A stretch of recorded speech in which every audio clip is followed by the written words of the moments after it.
Are you ready for some cozy paint vibes? In this video, we are going to paint autumn food, delicious autumn food. I am really excited about this topic and I'm going to do something new, something that I haven't done before. And before we get started, let's grab the materials. You can pause the video here and you can also look down in the description to see what materials you need to be able to follow along with this tutorial.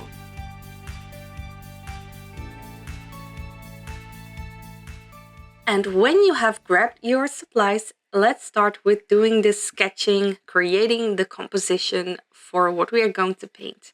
And as always, to make it easy for you, I have created an outline of the things that I've drawn here, so you can download it and use it as a reference or maybe even trace it. But of course, you can also look for some reference photos online on places like Pinterest, and maybe even look in your kitchen if you have some food there that you feel really fit the autumn season, and you can use that as a reference. So you don't need to necessarily follow along exactly what I'm doing, but of course you are welcome to do so. And as you see, I am using a red colored pencil here, and it's a regular colored pencil. Well, to be more precise, this is a polychromos, but what I'm trying to say is that it's not a watercolor pencil. I don't want it to blend as soon as it gets wet. I just want to be able to paint over it. Now, if you follow more of my videos, if you know me longer, then you know that usually I draw with an HB pencil, a gray HB pencil, and then I draw as as light as possible. Of course, because I want to be able to have you see what I'm drawing, I draw a bit harder than I usually do. But then before I start painting, I use a kneading eraser to lift off the pencil line so that the lines are very, very light, barely able to see it, and that way you won't be able to see the pencil lines in the end result. So that's not what we're doing here. What I'm doing right now is this is an experiment for me, something new I'm trying out. I'm using this red pencil and we're not going to erase it. The point is that it will be visible in the end result. So I'm really, really curious to how that will turn out, and I really love doing experiments like this, and I already feel like this is going to be like fitting in very well in the cozy theme that I'm going for. Now, if you don't have a colored pencil, of course, you can always just follow along with a gray pencil. That's just fine, but the outcome will be a bit different. And if you're using a gray pencil, then I do suggest that you will erase the lines before we start with the painting. And not entirely erasing it, but making them a lot softer. So, that said, autumn. I love autumn. I love the cozy vibes, and that's why I'm really into making those videos right now. And the sketching part, oh yes, that's what I wanted to tell you, is that if you feel, well, if you don't feel confident enough to immediately draw it with a red pencil, because of course it's far more difficult to erase. So when you're making a mistake, it's difficult or more difficult to erase or to fix that. So in that case, of course, you can start with drawing it with a HB pencil, and then maybe even erase it a little bit, or like with a kneading eraser, so it's very light, and then trace those lines with a red pencil. That's also possible. And as always, I suggest that if you don't feel confident with drawing on the watercolor paper immediately, if you want to like try it out, if you want to practice, use a sketchbook, have a sketchbook, or use like the printer paper, the cheaper paper, to try it out, to practice. I have sketchbooks. I sketch everywhere I can. It's just that when I feel like, okay, I know now what I want to do, when I have it all figured out, then I'm going to grab my watercolor paper and draw it on there. So now that we've filled our entire paper, we have our composition ready. it's time to start with the fun part. We will start with painting. So grab your watercolor and a round brush, and we are diving right into this.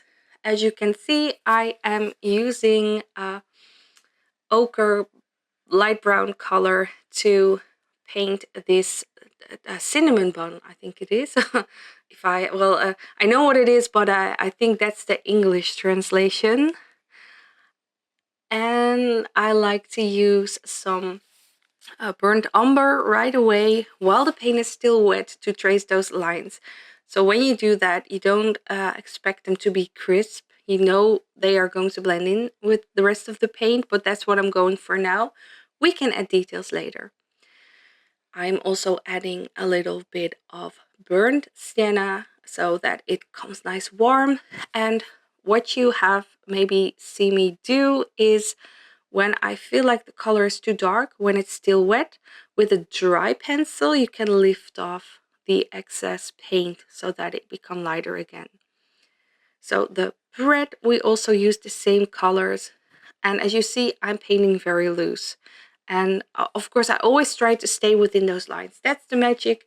When you do this kind of watercolor illustrating, you make your composition, you sketch, and then it's like a coloring page that you're just filling out.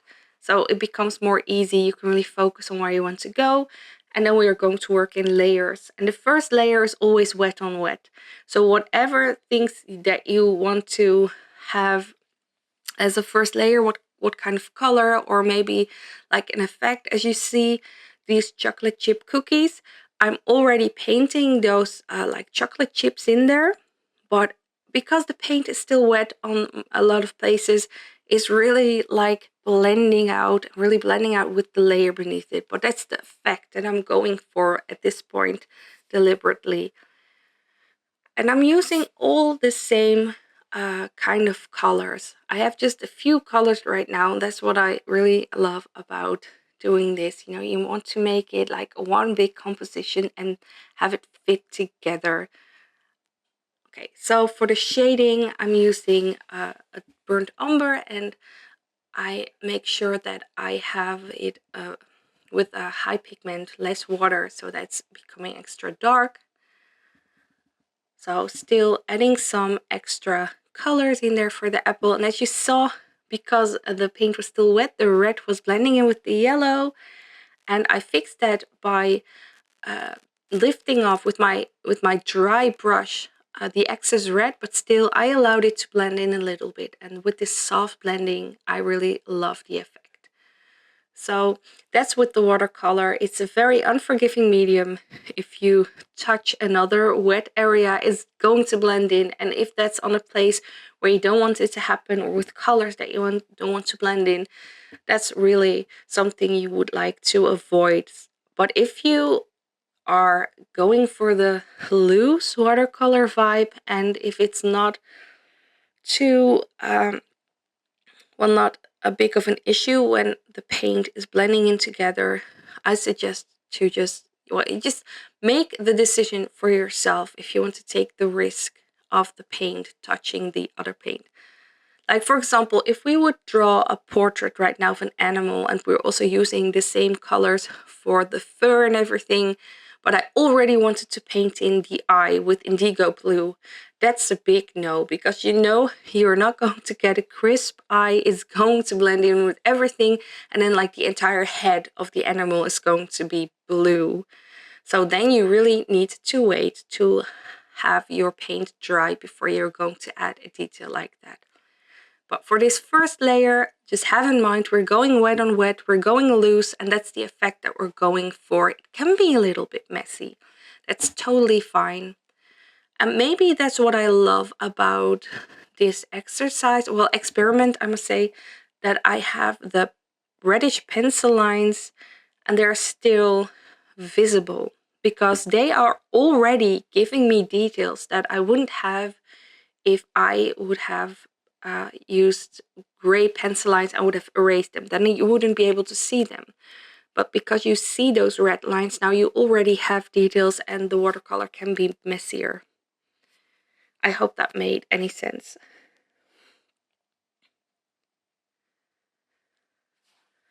So I love to put in some pink here as well. And of course the leaves are going to get green. But I always use sap green. That's like my first, my go-to green. And then I add in other colors when I feel like it. So I've mixed this one a little bit, sap green, with a darker shade. And I'm already using some shading there and following those lines, but keeping in mind that it's going to blend in. Same with these oak leaves. I love starting with yellow and then adding some sap green and adding some brown and making it a little messy. I can follow those lines that I've painted, but I know that it's going to blend in. But if you wait a little bit and you see that it dries up really beautiful.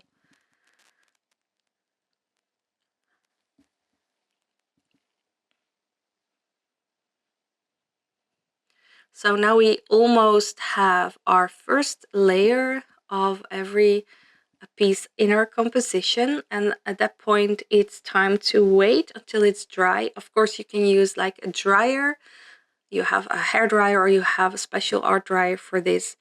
And when it's dry, well, I'm already very satisfied with the details because I guess because of the pencil lines. So now I'm going to grab my colored pencils. I really love the texture of colored pencil on top of watercolor.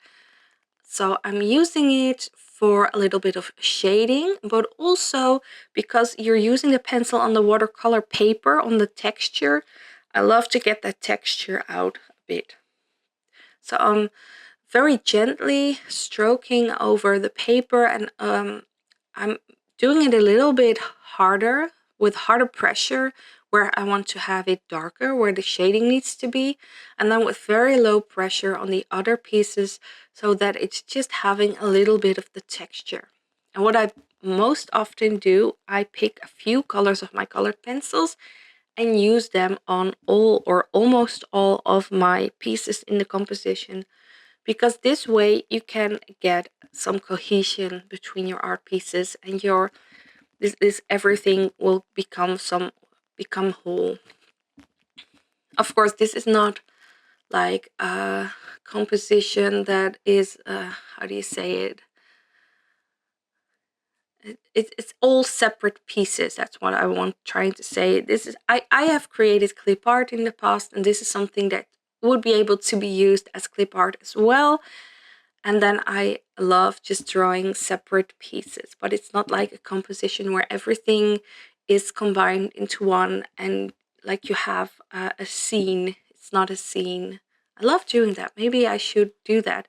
So maybe that's I'm curious to know. If you're watching this video and you love following along with this, are you interested in me making tutorial videos about doing scenes instead of just the loose elements? If so, drop it in the comments. I would really love to hear from you. Really, hearing from you what you like is helping me in creating new content. Of course, I often paint what I love painting myself, but I do really love to hear what you like to watch. And doing some more compositions, well, like scenes, that's a nice challenge for me as well. So I will think about it. But if you would like it, please let me know. Really drop it in the comments. I would love it. And now we're on to that. If you're follow along with me, I would really love to see what you have created, what you're creating here. So if you dare, then I would really love it for you to post it on your social media, on your Instagram, and tag me at Sandra Art Studio and use the hashtag #CreateWithSandras. And if you want feedback or anything, of course, you can always send me a DM or put it in the comments, and I will always love to give you some feedback. But first of all, I just really love to see what people create. And if you are feeling a little bit too scared to share it on your social media, that's totally fine. But maybe you would be willing to send a picture via DM on Instagram. You can always contact me there. There are several ways to contact me, but that's, I think, the easiest way and the quickest way. And I would just love to see it. So please do. Really, I would love it so much. So I think this is a very simple thing to paint and draw. And I really hope that it's also simple for you and that you're enjoying the process. If you have any questions, please let me know as well. You can also drop that in the comments.